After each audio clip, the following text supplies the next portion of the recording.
So usaba itwe nyo wabula eno lo yennyini omanyi neiba munanga ate n'akulumako munanga ate omumwa nga bolaba mu katambi kano akabadde kafuuse ettappu omuwala alumiddwako munanga ate omumwa gwe nga bw'ogezaako okulaba actually ziyitibwa lips byengenda okubeera nga nkulagakoko mu maaso awo kw'ossa ate ne palaso yeeguddekoko ne muganda wa Bobi Wine muyite munanga ate Dax Vibes ate nga ku sayidi y'emu Dr. Jose Chameleone kw'ossa n'omukulu munanga ate Frank Gashumba beeguddeko nabo essayidi eno byengenda okubeera nga nkutuusaako kakasa nti nno osubscribinga kw'ossa ate n'okulayikinga video bampita Jaminati sinzira ku Jaminati Yugi mu byonna nno munnange kansuke nkutegeezeko nti nno wabaddewo ko wali akatambi akabadde kafuuse ettabbu nkugambye neyibawo munnange ate ku muzigo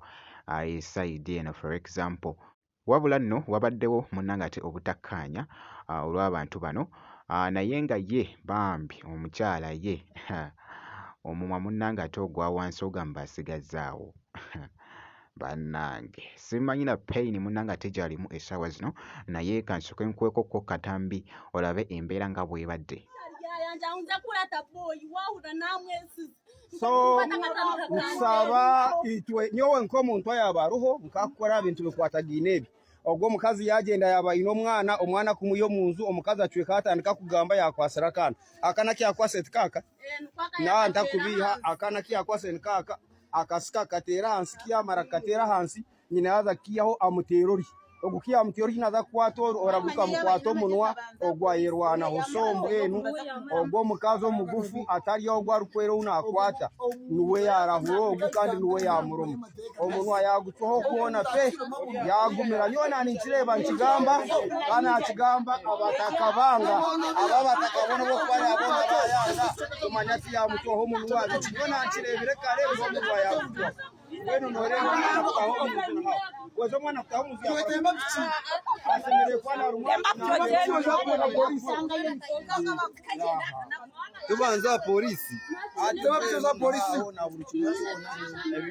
atema bichi we yotemba bichi yo no rasi amuchibuka no man apa ikero no man ndeka bakubanze ni njungu ngesa sakora kubanza omuntu wao anti nga womanyi munanga ate social media na bino nabyo munange nabyo bibadde bitambula wali era ku mwana muwala ono munange bambi alumiddwako bannanga ate omumwa esayidi eno nga boogezako kulaba byebyo nno we mubeera ku mizigo entalo muziveeko ono omukyala Mimi bamulumyeko omumwa katongulu mbeera nkusazeeko wenjogerera omukyala ono omumwa alina gwa kitundu naye nga buzibu ki intalo za ku mizigo muzze okupangisa ekibaleese ennaku temwazimba muzze mupangisiza ku nnyumba z'abendi ne mutandika okukolerako entalo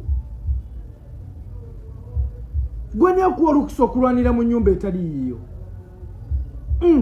bamulumyeko omumwa katuuyo alinga nkoko ono tafaanana enkoko kweri naye buzibu ki ntalo za ku mizigo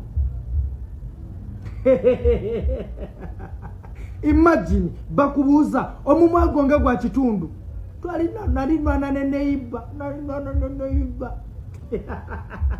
byebyo nno munnange nga bw'olabye mu katambi tebitambudde bulungi nnyo olw'omukyalo oyo munnange ate neiba we ku muzigo wali okubeera nga amutuusizzaako munnange ate obufune obw'amaanyi nno kubanga muganda wange pain eri awo oh my god katubasabire munnange esayidi eyo naye nga si birungi n'akamu kankongereyoko wali palaso kw'ossa ne Dax Vibes beeguttekoko ne wali nga boogezako okulaba actually omwana mutabani wa Dax Vibes agambye nti nno amannya ge ganzesezza actually gabadde googeza abamu wali munanga ati obwama agambye nti nno mutabani we ye Maanyi Kyagulanyi nga bwogezaako okulaba bannange ekibadde mu katambi yonna gye biggweredde actually kansoke nkakuwe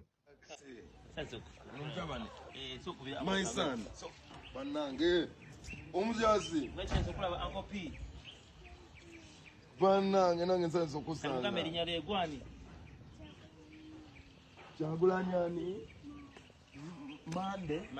Maanyi. Talina galuzungu. Yono omusajja maanyi twalina nsi. Kati tufunye ne maanyi. Maanyi Kyagulanyi bannange nsanze okusingana. Nze omanyi erinnya lyange. Nze bampita Uncle P. Uncle P omulabi. Jjukira nti nno abadde amuvisitinze munnanga ate wali mu maka ge omukulu munnanga ate Palaso kw'ossa ne Dax Vibes nga bw'olabye munnanga ate mu katambi ako. Actually sigenda kubeera nga ndwawokko kankwongereyoko wali Dr. Jose Chameleone munnange wuuno esayidi eno kw'ossa ne Frank Gashumba omukulu babadde beeguddeko. Oba munnange babadde banyumya ki esayidi eno naye era wabaddewo munnanga ate emboozi gye babaddeko nga boogezako okulaba embeera bwetyo munnanga ate bwe badde wali mu katambi nga boogezako okulaba.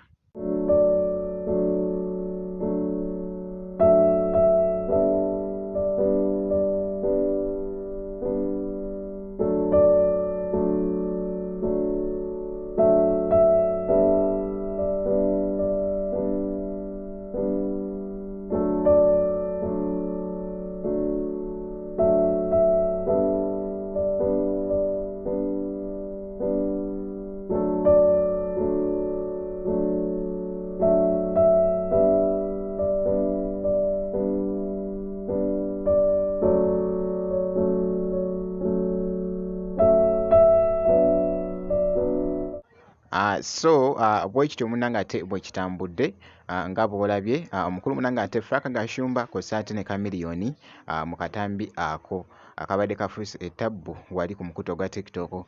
Ku sayidi y'emu mpozzi n'ebitambula wali Chameleone avuddeyokko by the way. Aleese munnanga ate tune empya agisaba okuludde by the way. Ebimu ku bifaananyi bibadde bitambuliddeko ku audio eyo kye kino nno nga bw'okiraba ekifaananyi ekyo bannange Chameleone yeesala obukumba. Jjukira nti nno yavaayoko n'alaga munnanga ate amudizayiningira obukumba nga bw'ogezaako munnanga ate okulaba by'abadde ayambadde mu ekyo ekifaananyi naye nga oluyimba by the way alufulumizza actually tayito ebadde Tete ye tayito y'oluyimba munnanga ate lwalabiseeko wali nga ali munnanga ate lwabadde akakasa wali munnanga ate ku social media esayidi eyo omukulu munnanga ate Dr. Jose Chameleone. Bwe nti nno munnanga ate bwenkoze gwe kasitobeera ng'osubscribinze ebisigadde byonna munnanga ate obiturekere.